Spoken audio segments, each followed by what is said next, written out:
Hello everyone. Welcome back to this YouTube channel. तो जैसा कि आप जानते हैं कि इस सेशन में हम लोग SPD general knowledge book cover करते हैं। तो आज का टॉपिक होगा भारतीय बैंकिंग। तो भारतीय बैंकिंग के बारे में हम लोग कुछ इंपॉर्टेंट पॉइंट डिस्कस करेंगे। तो अगर आप किसी भी कॉम्पिटिटिव एग्जाम का प्रिपरेशन कर रहे हैं तो वीडियो लास्ट तक जरूर देखिएगा।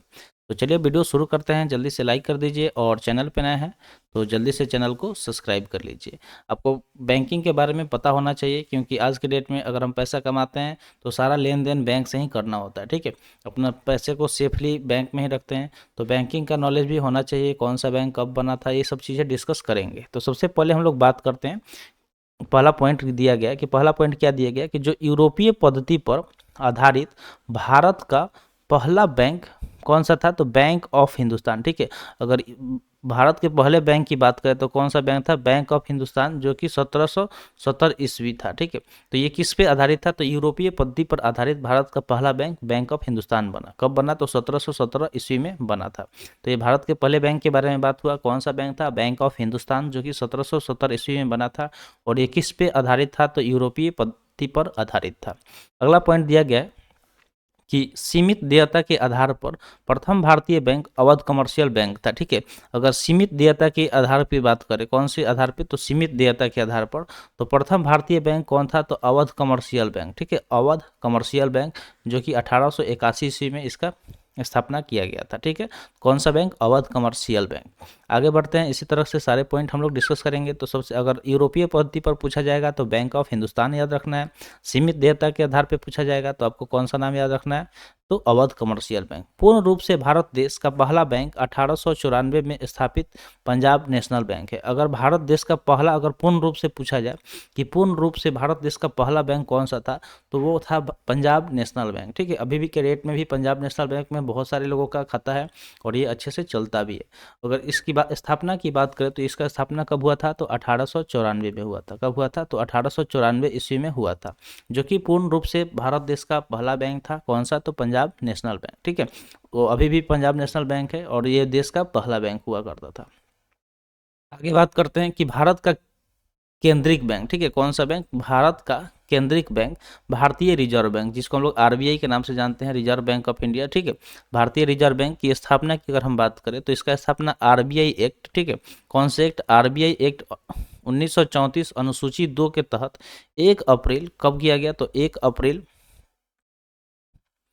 1935 को 5 करोड़ रुपए की अधिकृत पूंजी के साथ हुई थी। तो जो आरबीआई है इसके बारे में बात करते हैं तो ये केंद्रिक बैंक है, भारतीय रिजर्व बैंक, जिसका स्थापना आरबीआई एक्ट 1934 के तहत अनुसूची 2 जिसमें उल्लेख किया गया है उसके तहत 1 अप्रैल, ठीक है, कौन किस डेट को, तो 1 अप्रैल 1935 को 5 करोड़ रुपए की अधिकृत पूंजी के साथ शुरू हुआ था। कौन सा बैंक, तो जो रिजर्व बैंक ऑफ इंडिया है। ठीक है, अगला दिया गया कि भारतीय रिजर्व बैंक, ठीक है, भारतीय रिजर्व बैंक जिसका मुख्यालय मुंबई का राष्ट्रीयकरण अगर हम बात करें तो 1 जनवरी 1949 को हुआ था। ठीक है, इसका राष्ट्रीयकरण कब हुआ था, तो 1 जनवरी 1949 को हुआ था।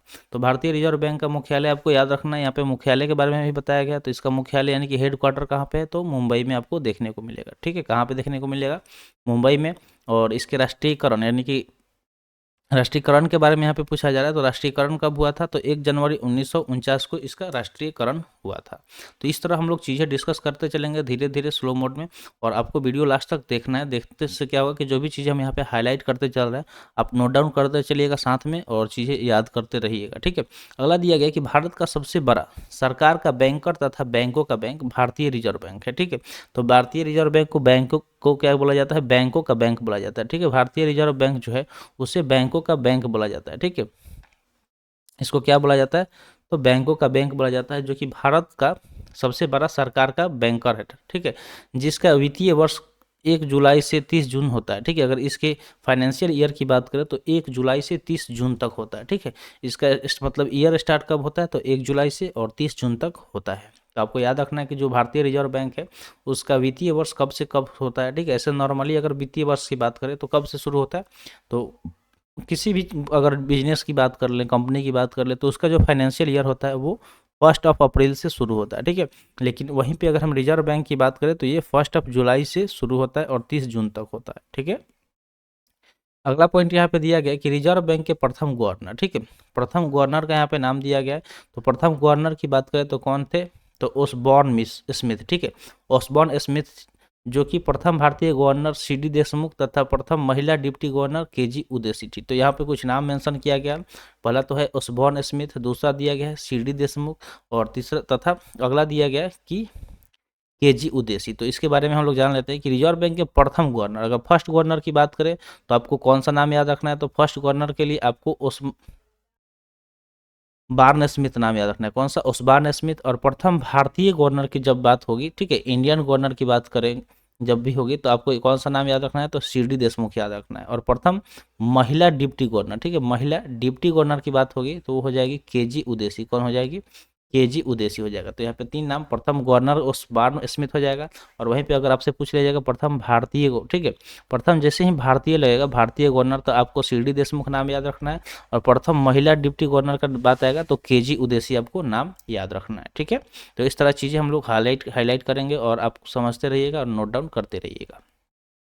नेक्स्ट दिया गया कि केंद्रीय बैंकिंग जांच समिति की स्थापना 1931 ईस्वी को हुई थी। तो नेक्स्ट यहाँ पे कौन सा पॉइंट दिया गया है कि जो केंद्रीय बैंकिंग जांच समिति है उसकी स्थापना की बात करें तो 1931 ईस्वी को हुई थी।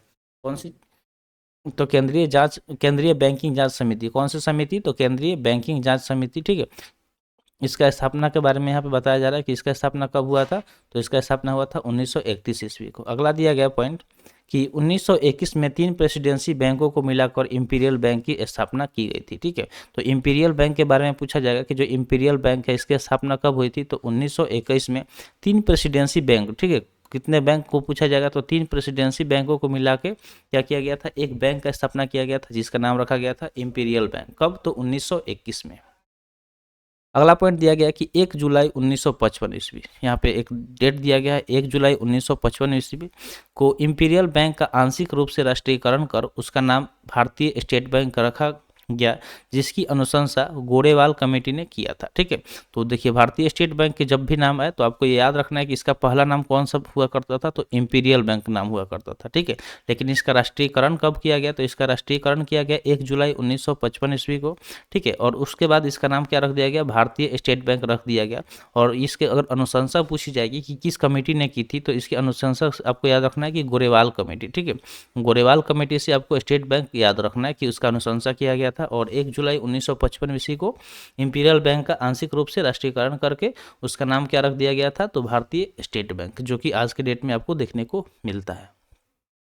अगला दिया गया कि भारत का सबसे बड़ा व्यावसायिक बैंक एसबीआई है, ठीक है। अगर एसबीआई की बात करें यानी कि स्टेट बैंक ऑफ इंडिया का, तो ये भारत का सबसे बड़ा व्यावसायिक बैंक है, ठीक है। सबसे बड़ा व्यावसायिक बैंक की अगर आपको पूछा जाए तो सबसे बड़ा व्यावसायिक बैंक कौन सा है, तो एसबीआई हो जाएगा, ठीक है, स्टेट बैंक ऑफ इंडिया हो जाएगा। नेक्स्ट दिया गया है कि 19 जुलाई 1969 को पहली बार 14 बड़े व्यापारिक बैंक, ठीक है, जिनकी जमाएं 50 करोड़ रुपए से अधिक था, उसका राष्ट्रीयकरण हुआ था, ठीक है। कब हुआ था, तो 19 जुलाई 1959 को, ठीक है, 19 जुलाई 1969 को, ठीक है, 19 जुलाई 1969 को पहली बार क्या किया गया था, तो जो भी व्यापारिक बैंक है, ठीक है, जो भी व्यापारिक बैंक थे, ठीक है, कितने, तो 14 बड़े व्यापारिक बैंक थे जिनकी जमा, मतलब अगर उनकी पूरे उसमें राशि की बात करें तो 50 करोड़ अधिक से अधिक रुपए उसमें जमा थी, उसका राष्ट्रीयकरण किया गया था। कब किया गया था, 19 जुलाई 1969 को, ठीक है, 19 जुलाई 1969 को। अगला यहाँ पे पॉइंट दिया गया है कि 15 अप्रैल, ठीक है, 15 अप्रैल 1980 दूसरी बार 6 बड़े व्यापारिक बैंक जिनकी जमाएं 200 करोड़ रुपए से अधिक थी, उसका राष्ट्रीयकरण हुआ था। तो पहली बार राष्ट्रीयकरण कब हुआ था, तो 19 जुलाई 1969 को, दूसरी बार 15 जुलाई 1980 को हुआ था। पहली बार में 14 बड़े व्यापारिक बैंकों को का राष्ट्रीयकरण हुआ था। दूसरी बार की अगर हम बात करें तो इसमें 6 बड़े व्यापारिक बैंकों का राष्ट्रीयकरण हुआ था, जिसमें अगर कुल पूंजी जमा की अगर हम बात करें तो जमा उसमें 200 करोड़ से अधिक थी, ठीक है, 200 करोड़ से अधिक थी, उसका राष्ट्रीयकरण किया गया था। कब किया गया था, तो 15 अप्रैल 1980 को उसका राष्ट्रीयकरण किया गया था। नेक्स्ट यहाँ पे पॉइंट दिया गया है कि भारत में बैंकों के राष्ट्रीयकरण इंदिरा गांधी के समय की संस्तुति हजारी समिति ने की, ठीक है। अगर बैंकों के राष्ट्रीयकरण की हम बात करें, ठीक है, तो कब किया गया था, तो जो इंदिरा गांधी के टाइम किया गया था, जब भारत की प्रधानमंत्री इंदिरा गांधी हुआ करती थी तब किया गया था। और उसकी संस्तुति हजारी समिति ने की। किसने किया, किसके द्वारा इसकी संस्तुति की गई थी, तो एक हजारी कमेटी थी, उसके द्वारा इसकी संस्तुति की गई थी कि भारत के जो भी बैंक है उसका राष्ट्रीयकरण किया जाए। और कब हुआ था, तो इंदिरा गांधी के समय में हुआ था। बैंकों, ठीक है, अगला दिया गया कि बैंकों के राष्ट्रीयकरण के समय एल के झा आरबीआई के गवर्नर थे। ठीक है, जब बैंकों का राष्ट्रीयकरण हो रहा था तो उस टाइम गवर्नर का नाम पूछा जा रहा है कि उस टाइम भारत के जो मतलब आरबीआई के गवर्नर कौन थे, तो उस टाइम एल के झा थे। ठीक है, एल के जो झा थे जो आरबीआई के गवर्नर थे। ठीक है, आरबीआई के गवर्नर थे कब, तो बैंकों के राष्ट्रीयकरण के समय। अगला दिया गया कि वर्तमान में राष्ट्रीयकृत बैंकों की संख्या 20 है। अगर अभी की बात पूछा जाए तो अभी राष्ट्रीयकृत बैंकों की संख्या कितना है, तो 20 है। ठीक है, कितना दिया गया, तो यहाँ पे 20 दिया गया है। ठीक है, अगला है कि देश का पहला क्षेत्रीय ग्रामीण बैंक। अगला पॉइंट क्या दिया गया कि देश का पहला क्षेत्रीय ग्रामीण बैंक 2 अक्टूबर, ठीक है, डेट यहाँ पे मेंशन किया गया है कि 2 अक्टूबर 1975 ईस्वी में स्थापित किया गया। तो देश का पहला जो क्षेत्रीय ग्रामीण बैंक आप देखते होंगे, उत्तर बिहार ग्रामीण बैंक, इस तरह से आपको दक्षिण बिहार ग्रामीण बैंक मिल जाएगा। तो एक क्षेत्रीय ग्रामीण बैंक हो गया। ठीक है, तो इसका पहला क्षेत्रीय ग्रामीण बैंक 2 अक्टूबर 1975 ईस्वी में स्थापित किया गया। कब किया गया था, तो 2 अक्टूबर 1975 ईस्वी में स्थापित किया गया था। अगला दिया गया कि 2 अप्रैल 1994 को स्थापित। ठीक है, अब एक और डेट यहाँ पे मेंशन किया गया, कौन सा डेट मेंशन किया गया, तो 2 अप्रैल 1994 को स्थापित यूटीआई बैंक का नाम बदलकर 30 जुलाई 2007 से एक्सिस बैंक लिमिटेड कर दिया गया। तो जो अभी के डेट में आप एक्सिस बैंक लिमिटेड आप सुनते होंगे नाम, ठीक है, ये बहुत बड़ा बैंक है, प्राइवेट बैंक में आता है। तो एक्सिस बैंक जो लिमिटेड है इसका नाम कब बदला था, तो इसके अगर हम नाम की बात करें तो इसका नाम बदला था, वेट,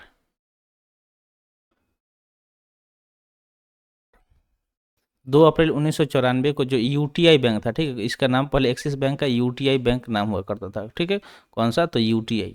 तो इसका नाम बदल के एक्सिस बैंक लिमिटेड कर दिया गया था। कब, तो 30 जुलाई 2007 से इसका नाम बदल गया। ठीक है, और स्थापना यूटीआई बैंक का कब हुआ था, तो यहाँ पे ये चीज़ बताया गया कि जो यूटीआई बैंक है इसका स्थापना हुआ था 2 अप्रैल 1994 को। ठीक है, कौन सा बैंक, तो उस टाइम उसका नाम यूटीआई बैंक हुआ करता था। बाद में 30 जुलाई 2007 को उसका नाम बदल दिया गया और उसके बाद इसका नाम क्या रख दिया गया, तो एक्सिस बैंक लिमिटेड कर दिया गया। देश में सर्वाधिक बस शाखाएं एसबीआई की है। अगर पूछा जाए कि पूरे देश भर की हम बात करें तो सबसे ज़्यादा ब्रांचेज किस बैंक को देखने को मिलेगा, तो एसबीआई, यानी कि स्टेट बैंक ऑफ इंडिया का सर्वाधिक ब्रांच यानी कि शाखाएं आपको पूरे देश में देखने को मिलती है। अगला है भारतीय बैंकों की सर्वाधिक शाखाएं यूके में तथा भारतीय बैंक ऑफ बड़ौदा की सर्वाधिक शाखाएं विदेशों में है। ठीक है, और भी यहाँ पे बारे में बात किया गया है बैंकों के बारे में। अगर भारतीय बैंक की सर्वाधिक शाखा की बात करें तो यूके में है। ठीक है, कहाँ पे है, तो यूके यूनाइटेड किंगडम में है। तथा भारतीय बैंक, ठीक है, भारतीय बैंक जो कि बैंक ऑफ बड़ौदा है उसकी सर्वाधिक शाखाएं कहाँ पे है, तो विदेश में है। कहाँ पे देखने को मिलेगा, जो बैंक ऑफ बड़ौदा है इसकी मतलब सर्वाधिक जो भी ब्रांचेज है वो आपको विदेशों में देखने को मिलता है। ठीक है, आगे बढ़ते हैं अगले टॉपिक की तरफ, सॉरी अगला पॉइंट की तरफ। अगला पॉइंट दिया गया है कि देश का पहला भारतीय महिला बैंक। ठीक है, अब देश का पहला भारतीय महिला बैंक के बारे में बात हो रहा है, जिसका मुख्यालय दिल्ली में है, की स्थापना 19 नवंबर 2013 को मुंबई में हुई, जिसका प्रथम प्रबंध निदेशक उषा अनंत सुब्रमण्यम थी। ठीक है, तो प्रथम महिला बैंक के बारे में भी बात हो रहा है। ठीक है, कि भारतीय महिला बैंक, कौन सा भारतीय महिला बैंक, जिसका अभी हेडक्वार्टर की हम बात करें तो मुख्यालय कहाँ पे है, तो दिल्ली में है। उसकी स्थापना की बात करें तो उसका स्थापना कब हुआ था, तो 19 नवंबर 2013 को। ठीक है, 19 नवंबर 2013 को मुंबई में हुई थी। कहाँ पे हुए थे, तो मुंबई में, जिसकी प्रथम प्रबंधक निदेशक कौन थी, तो उषा अनंत सुब्रमण्यम थी। कौन थी, उषा अनंत सुब्रमण्यम। अगला पॉइंट दिया गया कि बैंकों में ग्राहक सेवा सुधार में संबंधित समिति गोईपोरिया समिति है। ठीक है, यहाँ पे अगला पॉइंट क्या दिया गया, तो पॉइंट दिया गया कि जो गोईपोरिया समिति है उसके बारे में बताया गया कि गोईपोरिया समिति कौन है, तो बैंकों में ग्राहक सेवा सुधार से संबंधित समिति है। ठीक है, यानी कि जो भी ग्राहक है उनके सेवा में जो भी सुधार लाया गया तो उससे संबंधित एक समिति बनाया गया जिसका नाम है गोईपोरिया समिति। कौन सा समिति, तो गोईपोरिया समिति। गोईपोरिया समिति भी आपको याद रखना है। ठीक है, सब कमिटीज तो आपको याद रखना ही है, चाहे आप संविधान पढ़ रहे हो या बैंकिंग पढ़ रहे हो, किसी भी चीज़ में अगर उसके लिए कोई अलग से कमेटी बनाया गया तो उस चीज़ से एग्जाम में क्वेश्चन आ ही जाता है। अगला है पहला म्यूचुअल फंड US64 है। ठीक है, म्यूचुअल फंड भी आप देखते होंगे हमेशा एड वगैरह आता है कि म्यूचुअल फंड सही है, म्यूचुअल फंड सही है। ठीक है, तो म्यूचुअल पे बताया गया कि पहला म्यूचुअल फंड कौन सा है, तो पहला म्यूचुअल फंड की अगर हम बात करें तो वो है US64। ठीक है, US64। तो आई होप आपको जो भी चीज़ें यहाँ पे बताई गई होगी सब कुछ समझ में आ गया होगा। यहाँ पे हाईलाइट भी कर दिया गया है, तो आप अगर वीडियो देख रहे थे तो एक बार फिर से देख सकते हैं और जो भी चीज़ यहाँ पे मार्क किया गया उसे नोट डाउन कर लीजिएगा। तो आज के लिए इतना ही, आज का सेशन यहीं पर समाप्त हुआ। सेशन कैसा लगा कमेंट सेशन में ज़रूर बताइएगा। तो मिलते हैं फिर अगले वीडियो में। थैंक्स फॉर वॉचिंग, जय हिंद।